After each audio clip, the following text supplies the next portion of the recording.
Ada dua hal yang harus dilakukan sebelum melakukan presentasi dalam penjualan atau sales.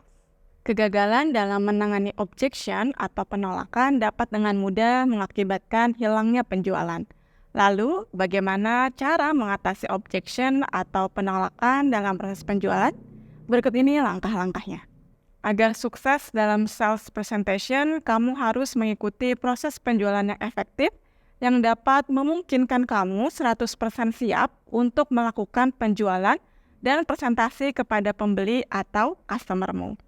Kedengarannya seperti pernyataan yang jelas, tetapi kamu dapat membuat diri kamu kecewa jika kamu melewatkan langkah-langkah dan memasuki kantor pembeli tanpa persiapan untuk menghadapi apa yang mungkin kamu temui. Langkah pertama adalah pentingnya perencanaan dan persiapan. Sebagai tenaga penjual profesional, kita semua pasti menantikan hari presentasi produk kepada customer. Tujuannya adalah untuk mendapatkan pemahaman yang sama dengan pembeli mengenai produk yang kita tawarkan, lalu memberikan solusi atas problem yang mereka alami.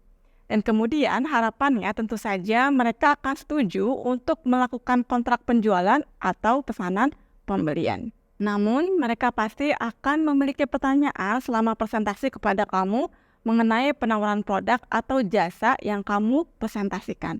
Penting bagi kamu untuk mengantisipasi apa yang mungkin terjadi dan kamu siap memberikan respon terbaik atas pertanyaan mereka. Dua area fokus utama biasanya keberatan mengenai hal-hal yang terkait dengan pembeli atau masalah tentang penawaran produk atau layanan kamu. Disinilah waktu dan usaha yang kamu berikan untuk perencanaan dan persiapan akan membuahkan hasil. Sangat penting bagi kamu untuk melakukan riset tentang pembeli yang kamu temui sebelum kamu masuk ke kantor mereka.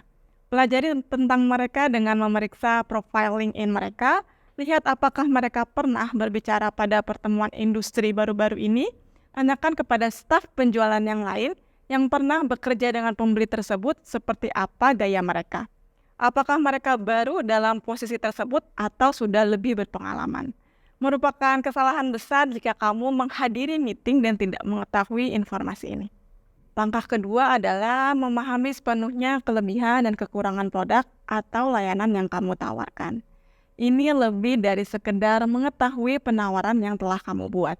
Jika perusahaan kamu adalah sebuah perusahaan besar, mungkin tidak sulit untuk mencari opini mengenai perusahaan kamu.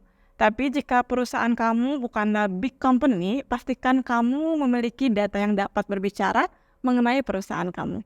Kamu bisa bertanya kepada bagian customer service apa yang mereka dengar dari customer dan periksa masukan dari mereka. Karena pasar berbicara lebih banyak. Dan pembeli yang baik juga pasti akan melakukan riset mengenai perusahaan kamu atau kamu sebagai tenaga penjual. Kamu harus melakukan perencanaan dan persiapan intensif untuk presentasi dan proses penawaran produk. Ini adalah investasi yang sangat berharga. Karena ini akan memungkinkan kamu untuk mengantisipasi potensi masalah dan keberatan yang mungkin kamu temui.